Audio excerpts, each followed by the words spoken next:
গাজীপুরের কাপাসী উপজেলায় মেরুয়া গ্রামে জমির মালিকানা ও দখলকে কেন্দ্র করে চরম উত্তেজনা বিরাজ করছে। স্থানীয় দুই পক্ষের এই বিরোধ এখন গ্রাম ছাড়িয়ে প্রশাসনের দ্বারে। ভুক্তভোগী পক্ষ অভিযোগ করছেন, ক্রয়সূত্রে জমির বৈধ মালিক হওয়া সত্ত্বেও তারা নিজেদের জমিতে প্রবেশ করতে পারছেন না।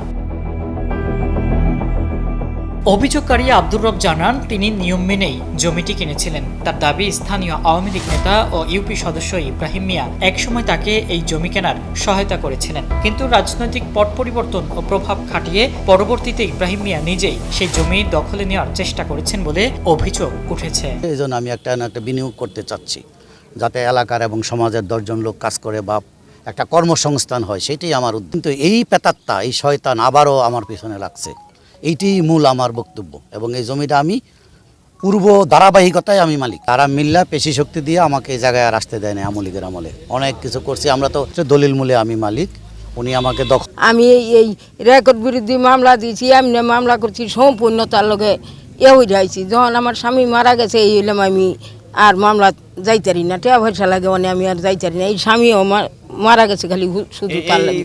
বসুন্ধরা টিস্যু, অশুদ্ধতার বিরুদ্ধে এক বিন্দুও ছাড় নয়। দীর্ঘদিন পর আব্দুর রব তার জমিতে একটি শিল্প কারখানা স্থাপনের উদ্যোগ নেন। সেই লক্ষ্যে জমি পরিষ্কারের কাজ শুরু করলেই বাধে বিপত্তি। অভিযোগ রয়েছে, ইব্রাহিম মিয়া তার লোকজন নিয়ে সে কাজে বাধা দেন।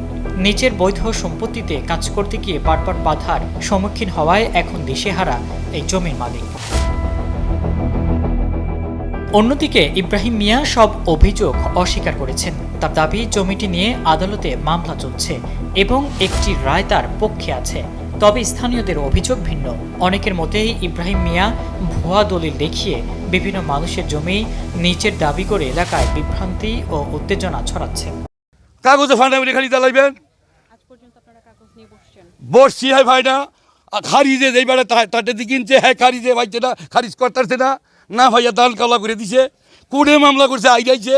এই 11 সালে মামলার কপি, খারিজ গাঁওর নামই নাই, হ্যাঁ তো করতেই পারে নাই, মানে তার আস্তাবি করতেছে না। আমি করি নাই, নাই করবো কেমন মালিকটা।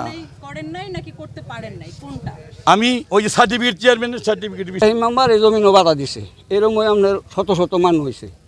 তাই ইব্রাহিম মেম্বার কইতেছে এই জমিনের কোনো অধিকার পৃথিবীর বুকে নাই, পৃথিবীর বুকে নাই। এই জমিন যা আছে এটা সরকার ফান্ডে দিয়ে দিব, তার কাওলা হয়েছে না, সরকারের জমিন মানে সরকারে দিব।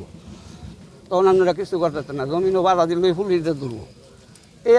মেরুয়া গ্রামের এই পরিস্থিতি এখন থমথমে। স্থানীয় সচেতন মহল মনে করছেন, এলাকায় শান্তি বজায় রাখতে প্রশাসনের দ্রুত এবং নিরপেক্ষ তদন্ত জরুরি। প্রকৃত মালিকানা যাচাই করে আইনি ব্যবস্থা নিলেই কেবল এই দীর্ঘদিনের বিরোধ অবসান সম্ভব।